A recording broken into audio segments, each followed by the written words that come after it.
Bonjour et bienvenue à ce webinaire co-organisé par le CEPIAS Normandie et l'ARS Normandie. Et donc, je vais laisser mes collègues se présenter. Bonjour à tous, Anne-Laure Lemonnier, infirmière hygiéniste au CEPIAS Normandie, site d'Euro.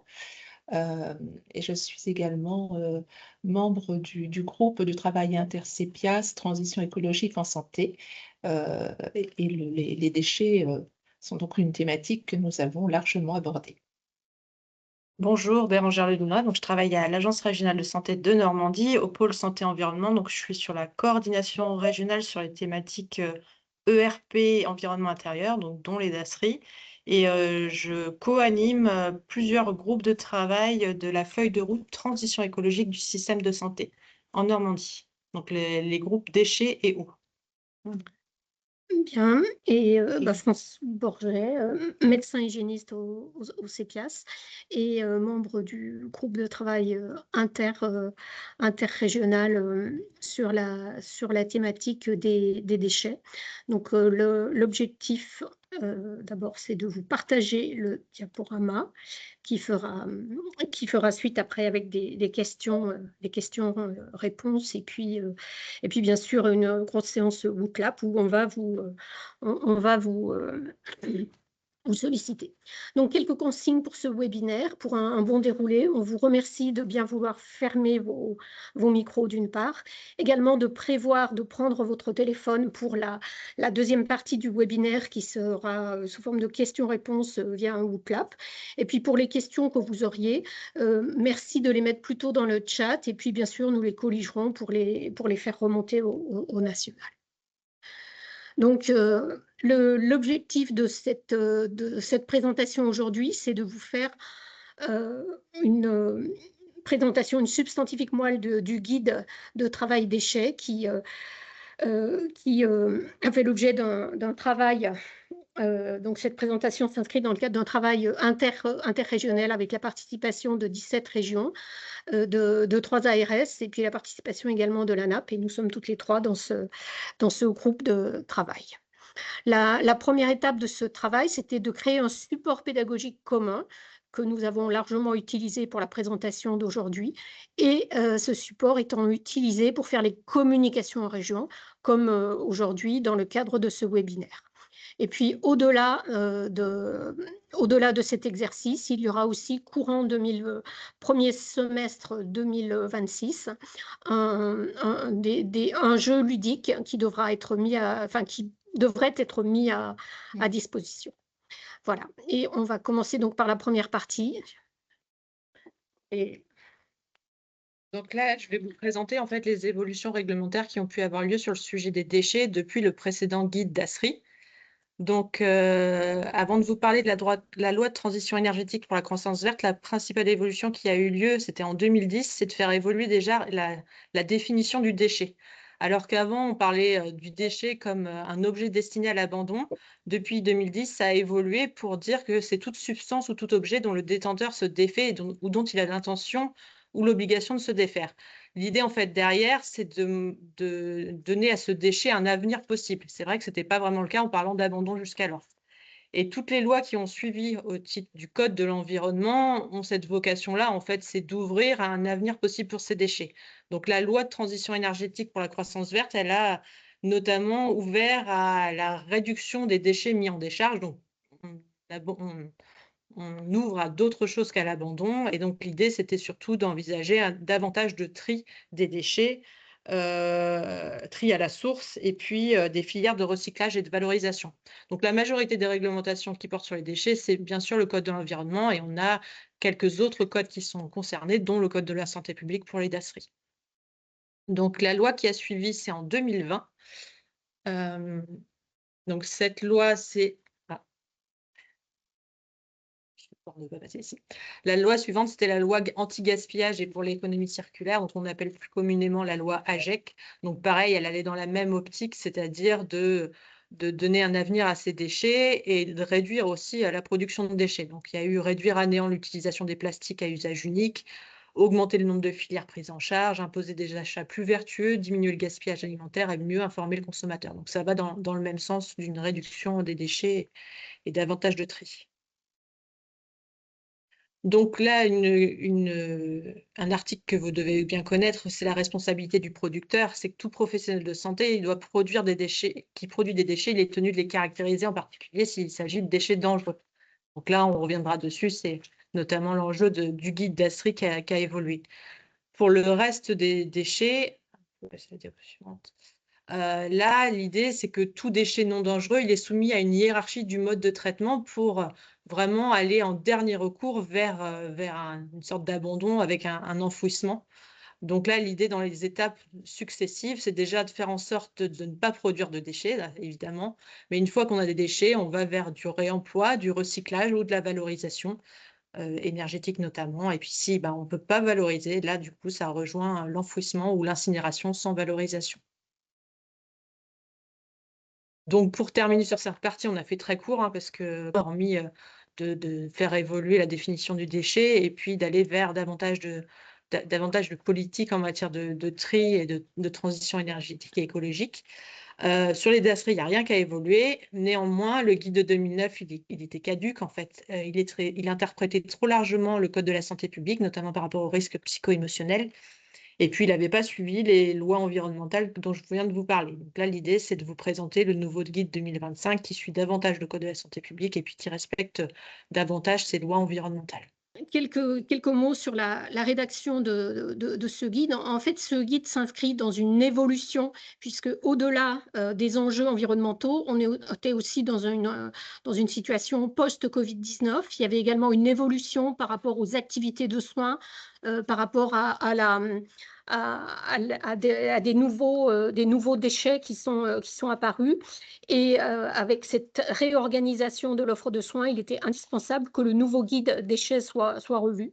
Et donc, pour la révision, il y a eu un groupe de travail qui a été constitué sous l'égide de la DGOS et de la DGS, clairement pluriprofessionnel, et qui a sollicité le Haut Conseil de la santé publique de façon à ce qu'il y ait des éléments pour mieux caractériser le risque infectieux, ce qui a fait l'objet de 2 saisines du Haut Conseil de la santé publique et puis de révision du guide. Le guide a eu en tout au moins 7 rédactions avant de finalement voir le jour au cours de l'été 2025. Donc 3 années de travaux avant d'aboutir à ce nouveau guide.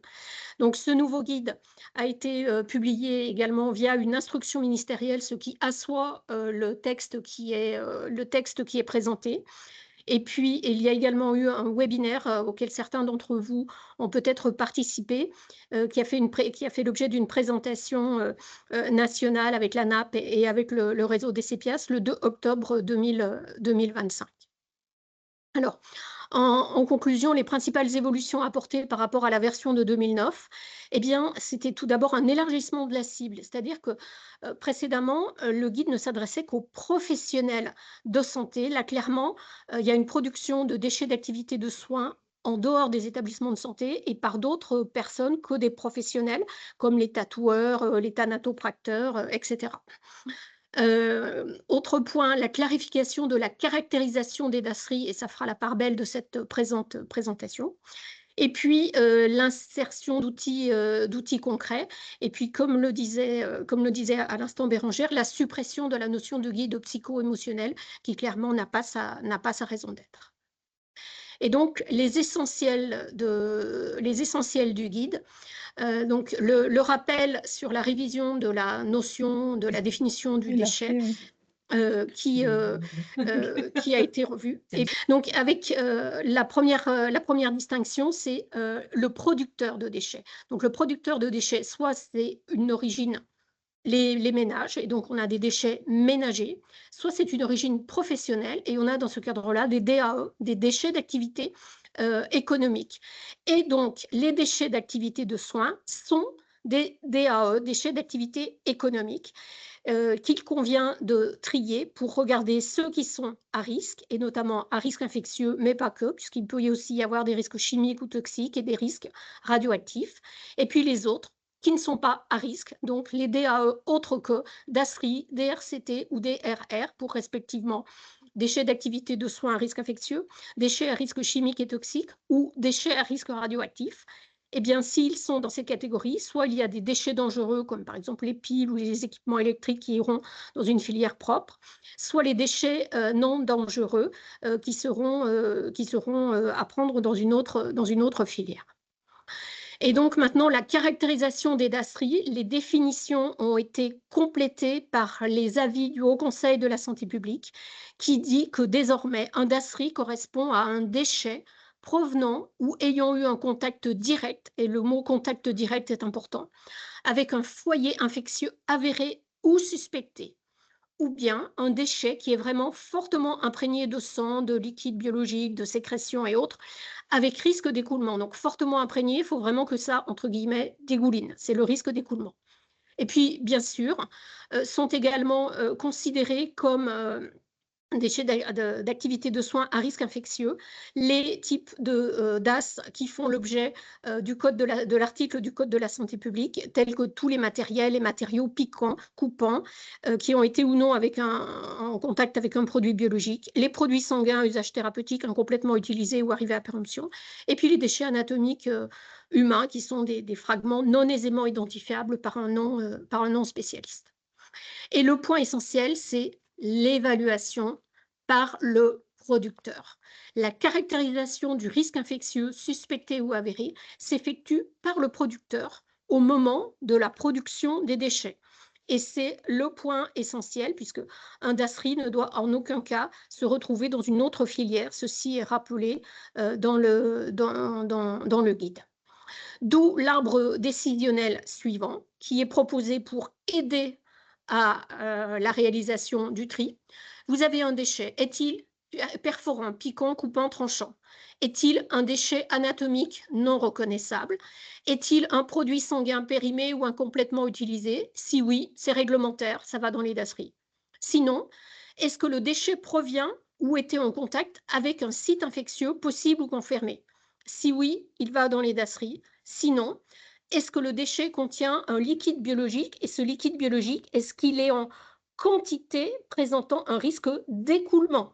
Si oui, ça va dans les DASRI. Sinon, ça va dans les fameux DAE autre que DASRI, DRCT, DRR.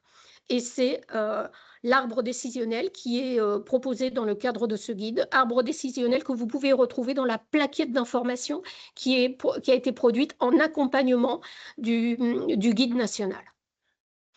Et dans le guide sont rappelés également ce que ne sont pas considérés comme des DASRI, eh bien, les déchets d'activité qui ne proviennent pas d'un foyer infectieux, ou alors les déchets issus d'un patient qui a une infection, mais les déchets qui n'ont pas été en contact avec le foyer infectieux. Vous pouvez aussi avoir des déchets qui ont perdu les propriétés de risque infectieux, parce qu'il y a eu un pré-traitement par des infections, ou bien parce que le patient est guéri de son infection. Donc, il a eu son infection, mais il n'a plus son infection. Il n'y a pas de production de DASRI. Enfin, les déchets qui sont avec du sang, avec des liquides biologiques, mais où il n'y a pas une forte imprégnation et où il n'y a pas de risque d'écoulement. Il n'y a pas de risque d'écoulement, ça n'a pas à aller dans les DASRI. Et ceci, c'est de la responsabilité du professionnel producteur. C'est précisé dans le Code de la santé publique, dans le Code de l'environnement. Et la caractérisation des déchets pour les DASRI est dans le premier tome qui a été publié. Pour ce qui relève des DRCT, donc des déchets à risque chimique et toxique, et puis des déchets à risque radioactif, ce sera présenté dans le deuxième tome, à paraître ultérieurement. Donc, en clair, le producteur des déchets doit analyser et évaluer le risque tout au long de la filière de gestion. Et puis, je pense que il doit établir une convention. Donc, cette convention, son contenu est fixé par la réglementation. Elle doit être écrite et signée. Là, il va confier ses déchets pour transport et élimination. Et puis, en termes de traçabilité, il faut qu'il y ait systématiquement un bordereau de suivi de la prise en charge. Donc, s'agissant de ce bordereau papier, à l'avenir, il est envisagé l'utilisation de l'outil de traque déchets. À ce stade, ce n'est pas rendu obligatoire par la réglementation, même si ça a été recommandé pour être déployé déjà dès lors que le prestataire est en mesure de le proposer. Autre point pour la responsabilité des structures de soins, et ceci a été clairement précisé dans les avis du Haut Conseil de la santé publique. Il est demandé que la prise en considération de cette interprétation de la définition des DASRI fasse l'objet d'actualisation ou l'objet de procédures simples avec illustration, c'est ce qui est précisé dans le guide, au niveau des établissements et différentes structures, et que ceci soit accompagné d'une formation des équipes sur le tri, mais ce n'est pas nouveau. Avoir des procédures et et faire des formations, c'est quelque part dans l'ADN des hygiénistes, donc ça, c'est quelque part sans surprise. Donc, sur le circuit d'élimination des DASRI, donc on l'a déjà évoqué, hein, la première étape est évidemment d'évaluer le risque pour optimiser le tri et de ne mettre dans les DASRI que ce qui relève des DASRI. Donc, ce tri doit être fait à la source, donc au plus près du patient. Sur les emballages à utiliser, on reviendra sur la diapo suivante sur la nature de ces emballages, mais elle est fixée par la réglementation, donc c'est l'arrêté du 24 novembre 2003. La dominante au niveau des couleurs, bien sûr, c'est le jaune. Ensuite, l'étape suivante, ça va être l'entreposage et le regroupement. Donc, la zone ou local d'entreposage, c'est pareil, ces caractéristiques sont fixées par la réglementation, de l'arrêté du 7 septembre 1999. Pour la suite, les DASRI sont confiés à un transporteur. Ça relève des transports de matières dangereuses, donc la réglementation ADR.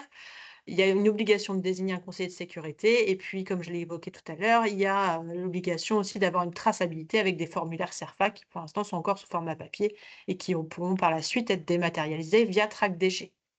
Et pour terminer, le déchet est ensuite, il y a 2 modalités de traitement de ce déchet, soit l'incinération, soit le pré-traitement par désinfection avec valorisation possible derrière de la matière produite. Une précision qui a été apportée par ce guide DASRI, c'est que le délai d'élimination, entre la production et l'élimination, il débute en fait à partir de la fermeture du contenant. Donc ça sous-entend néanmoins qu'il faut adapter la taille du contenant pour ne pas se retrouver avec une durée de stockage des DASRI dans le contenant trop importante et donc potentiellement des nuisances associées.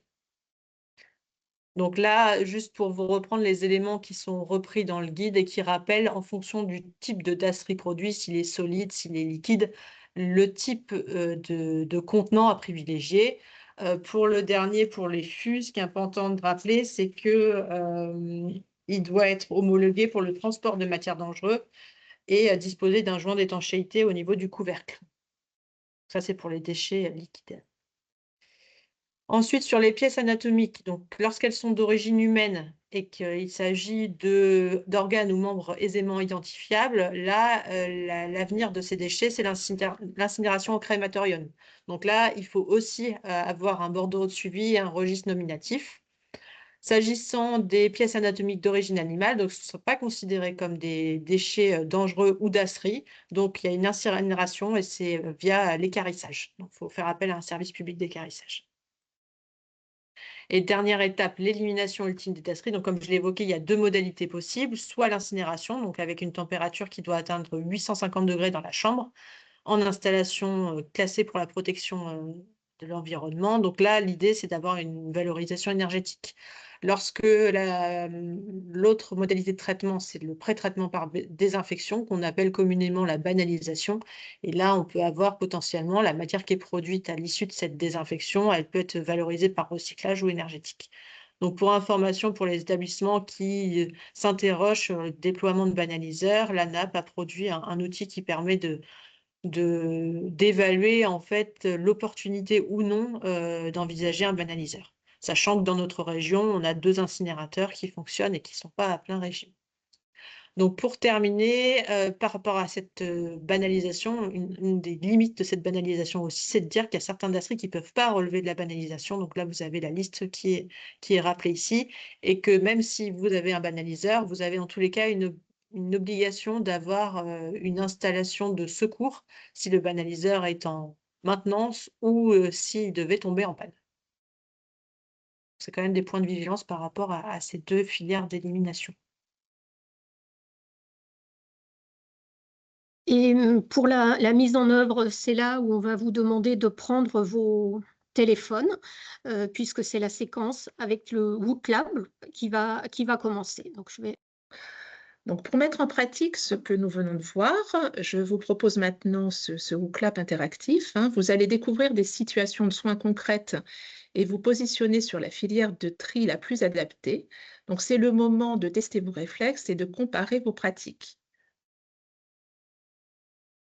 Première question. Lors d'un prélèvement sanguin sans foyer infectieux, dans quelle filière éliminez-vous des compresses simplement tachées de sang? DASRI, DRCT, DAE, DARR ou DASRIA? Je vais vous donner les réponses de la première question, hein. C'est bien évidemment DAE. Concernant les compresses de sang, compresses souillées de sang, nous avons absence de foyer infectieux, absence de risque d'écoulement de liquide biologique, et elles partent donc en DAE. Et on retrouve l'argumentaire à la page 43, précisant que la seule présence de sang ou liquide biologique ne constitue pas un critère de classement systématique en DASRI, dès lors qu'il n'y a pas de risque d'écoulement. Lors du changement d'une sonde urinaire avec sac collecteur vidanché, quelle filière d'élimination choisiriez-vous selon le contexte clinique du patient et les résultats de l'ECBU? DAE, si aucun symptôme clinique et ECBU positif. DASRI, si symptômes cliniques et ECBU en cours. DAE, si pas de contact de la sonde avec un foyer infectieux.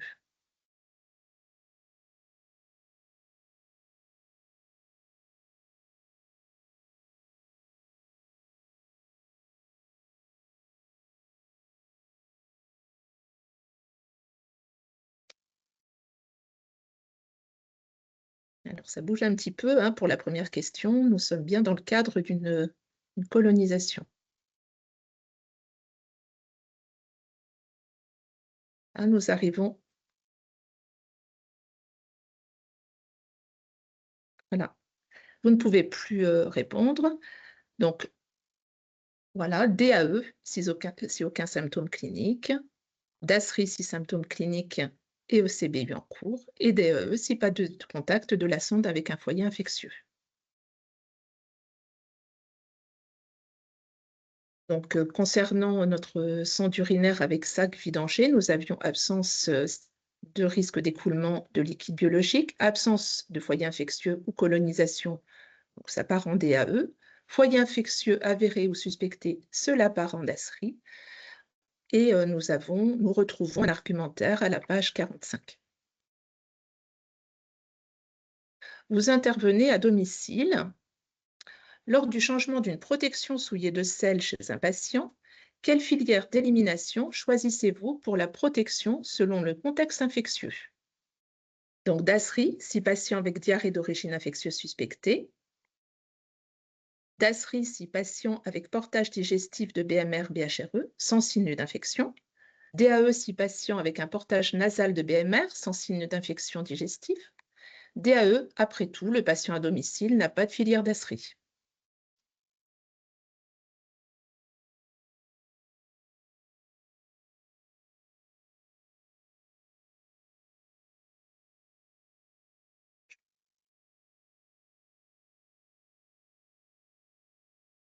Reste 18 secondes.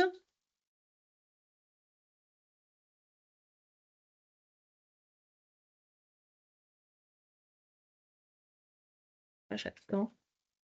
Je pense que vous avez tous répondu. Voilà, vous ne pouvez plus voter. Donc, les réponses correctes étaient DASRI, si patient avec une diarrhée d'origine infectieuse suspectée. Et puis, la troisième réponse, 6 patients avec un portage nasal.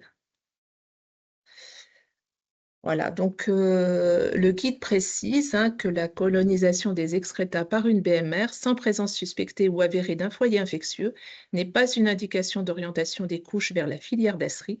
Ces excrétas nécessitent d'être orientés via la filière des DAE, autre que celle des DASRI, DRCT, DRR, à la page 48. Donc, question suivante. Lors d'un change chez un patient résident porteur d'une BHRE, quels déchets partent en DASRI? Le change souillé, les gants non stériles, Le tablier de protection, aucun. Assez simple.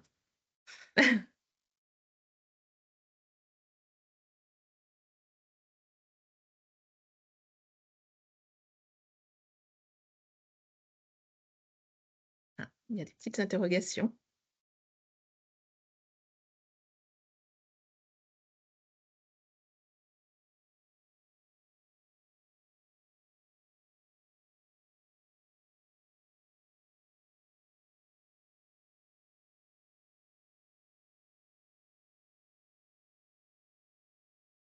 Je pense que vous avez tous répondu.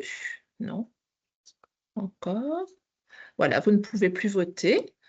Donc, la réponse exacte était bien évidemment aucun. Et on retrouve à la page 47 l'argumentaire précisant que les déchets d'activité de soins issus d'un patient BMR ne doivent pas systématiquement être orientés vers la filière DASRI. C'est uniquement si le patient porteur de BMR présente un foyer infectieux avéré ou suspecté, selon le contexte clinique, et que les déchets d'activité de soins ont été en contact avec le foyer infectieux, qui nécessite alors d'être orientés vers la filière DASRI. Question suivante. Après la prise en soin d'un patient grippé, où jetez-vous le masque porté par le patient et où jetez-vous celui porté par le soignant? DAE pour les masques du patient et du soignant, DASRI pour les deux masques, précaution maximale, DAE pour le masque du patient, DASRI pour celui du soignant, DASRI pour le masque du patient, DAE pour celui du soignant.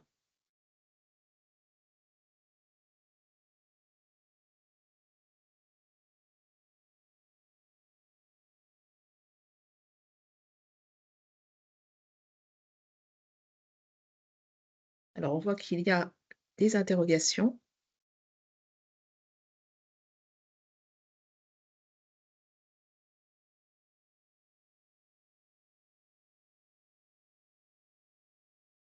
Voilà. La réponse exacte était DASRI pour le masque du patient, DAE pour celui du soignant. Donc le déchet, l'argumentaire à la page 44 nous précise que seuls les déchets d'activité de soins qui ont été après évaluation clinique ou microbio directement en contact avec un foyer infectieux avéré, avec signes cliniques locaux, voire généraux suspectés, de multiplication active d'agents biologiques nécessitent d'être orientés vers la filière DASRI. Et c'est le cas pour le masque du patient. Je continue. Lors de la détertion d'une escarre sacrée avec débridement quotidien, quels déchets doivent partir en DASRI? Les gants non stériles à usage unique et pinces à usage unique ayant eu contact avec la plaie, les pansements et compresses souillées, les restes de compresses non utilisées, propres du kit. À ce stade, je suis fatiguée de réfléchir, alors hop, tout part en DASRI.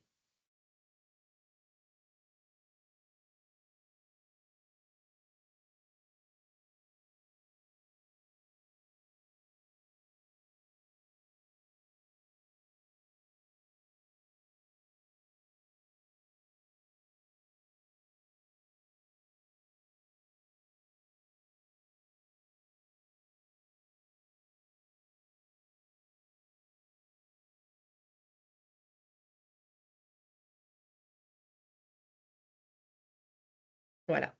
Donc, les réponses sont les gants non stériles à usage unique et les pinces ayant eu contact avec la plaie, ainsi que les pansements et compresses souillées. Concernant la détertion d'une escarre sacrée avec débridement, dans le guide, il est précisé que ce type de plaie peut renfermer une grande quantité d'agents biologiques pathogènes et ces plaies colonisées nécessitent donc des soins de détertion mécanique et ils doivent être orientés vers la filière de gestion des déchets, compte tenu donc du fait renfermer cette grande quantité d'agents. Dans le cadre d'aspiration bronchique ou gastrique, chez un patient sans foyer infectieux, quelle filière d'élimination choisissez-vous? Aïe, excusez-moi. Alors, DASRI, si la poche d'aspiration à usage unique est pleine. DAE, si la poche d'aspiration pleine est gélifiée.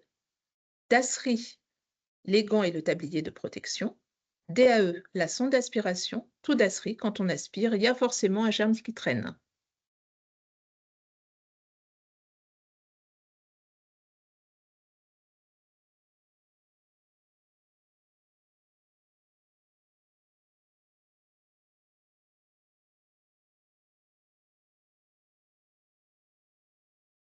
« 17, 18 à avoir répondu.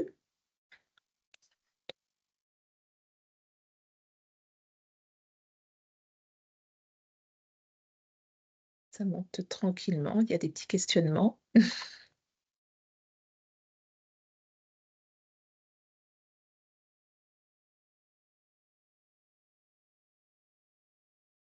Vous ne pourrez plus voter.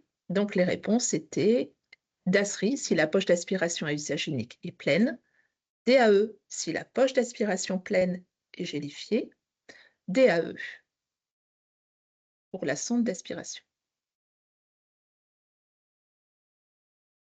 Voilà, donc là, à partir du moment où il y a risque d'écoulement de liquide biologique, les déchets partent bien évidemment en DASRI et c'est précisé, cet argument est précisé à la page 50. Dernière question, pour un matériel perforant dans son emballage d'origine, quelle filière d'élimination choisissez-vous? DASRI, cela reste un objet piquant. DAE, le matériel est emballé, donc pas de risque d'exposition aux AES.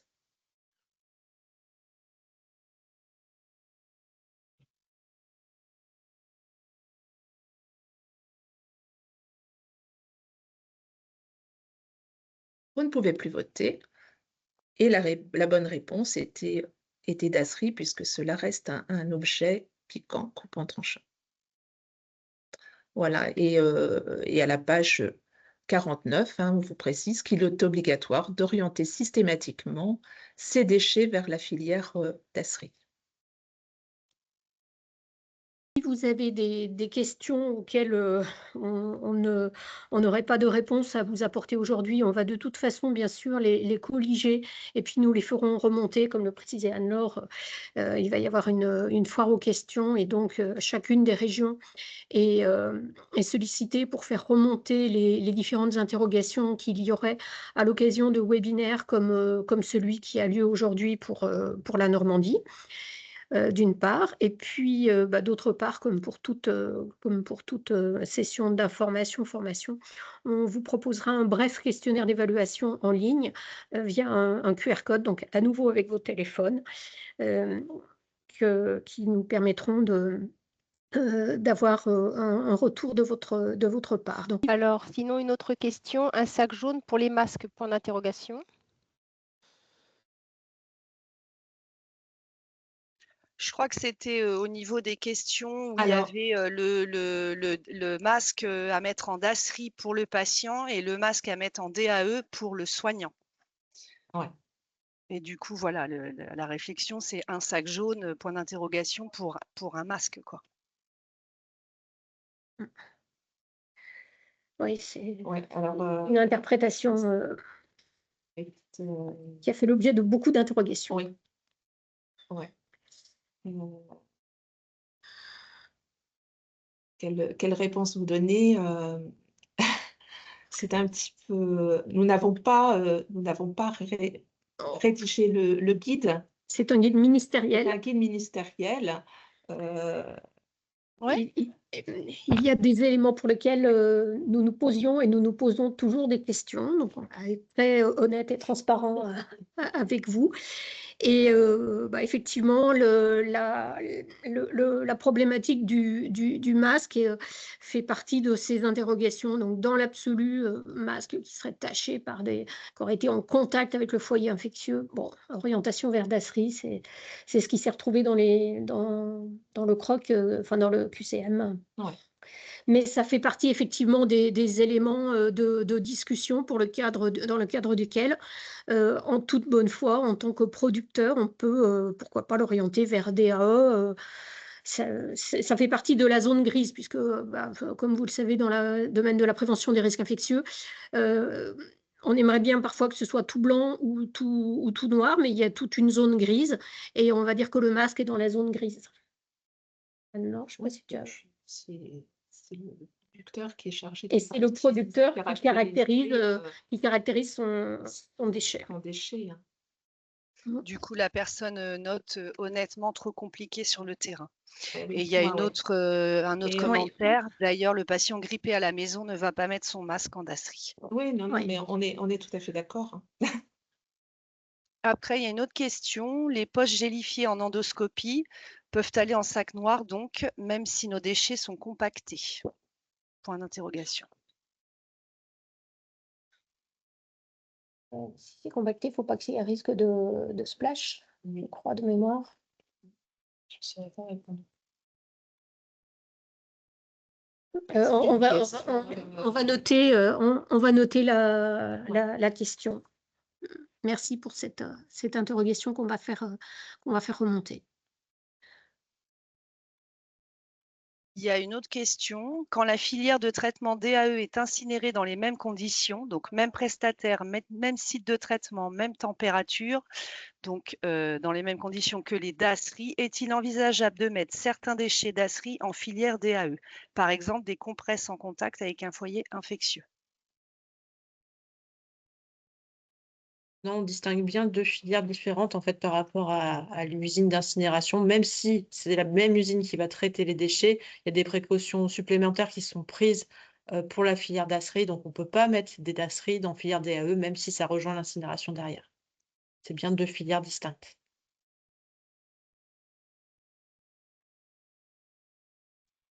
Question suivante. Quand ce sont des prestataires extérieurs à la structure qui interviennent pour des soins et laissent leurs déchets de soins sans faire le tri parfois, quels conseils donnons-nous? Vaste sujet. Déjà, ils ne respectent pas la réglementation parce que du coup, ils produisent leurs déchets, donc ils devraient procéder à un tri.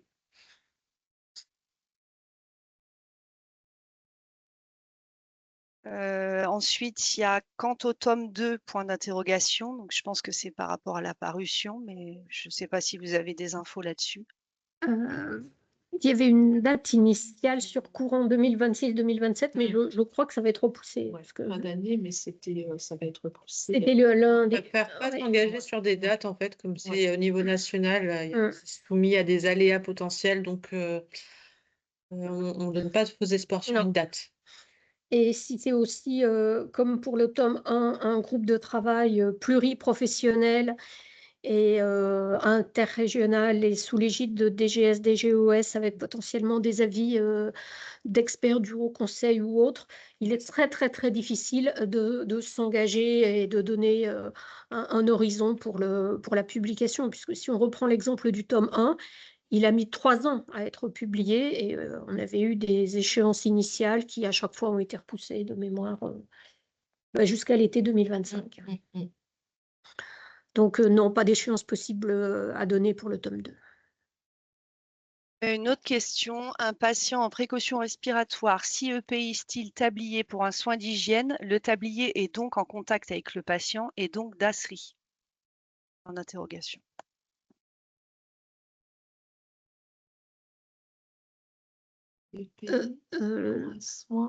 En fait, là, je pense que la question, c'est le patient qui est en précaution respi. Oui. Le tablier, il est en contact avec le patient, donc c'est du DASRI. Non, ce n'est pas le contact avec le patient, c'est le contact avec le foyer infectieux. Avec le foyer infectieux, tout à fait. Donc, non, non, tous les déchets, et ça avait été remis dans le guide, tous les déchets produits par un patient qui est en précaution complémentaire, que ce soit précaution complémentaire respiratoire ou précaution complémentaire contact, n'ont pas vocation à aller dans les dasseries. Ce sont uniquement, entre guillemets, les déchets qui ont été en contact direct avec le foyer infectieux. De même, si le patient a un antécédent d'infection, on ne va pas prendre en considération ces déchets comme étant des dasseries. Est-ce qu'il va y avoir le replay de la réunion? Oui, il est prévu, on l'a dit au début de la réunion, que l'enregistrement d'ailleurs, sous réserve de confirmation, est toujours en cours. Donc, nous le mettrons à disposition ainsi que le diaporama. Donc, oui, c'est prévu qu'il y ait la possibilité pour les personnes n'ayant pas pu se connecter peut-être dès le début ou n'ayant pas pu le visionner, de le visionner en replay, oui. J'ai toujours un doute, les bouteilles de médicaments vides peuvent-elles être recyclées? Ah! Alors, normalement, ça sera intégré dans le tome 2.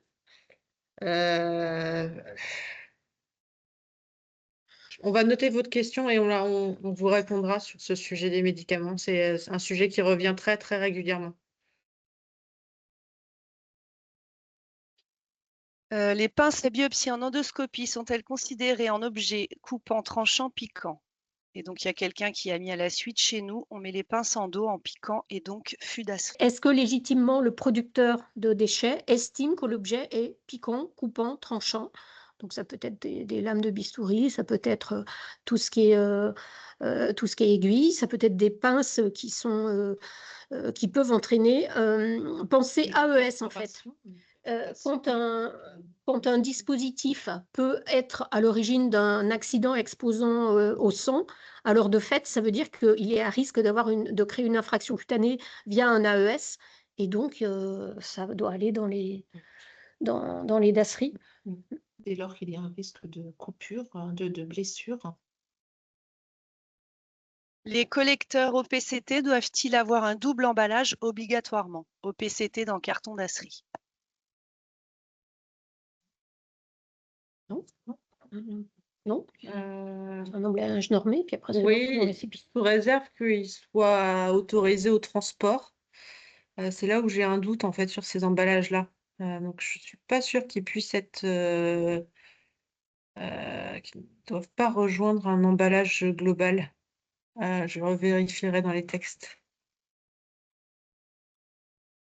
Après, c'est encore une question sur les flacons de médicaments. Où devons-nous mettre les flacons de médicaments vides, entre parenthèses antibio, et pas complètement vides? Alors on reviendra sur le sujet on vous apportera une réponse globale sur le sujet des médicaments. J'en peut-être un petit peu pour le congrès de la SF2H pour le mois de juin. Il y a une question supplémentaire. Les Ah, poches pardon. d'aspiration bronchique doivent être obligatoirement en dasserie, même si le patient n'a pas de signe clinique, car risque d'AES.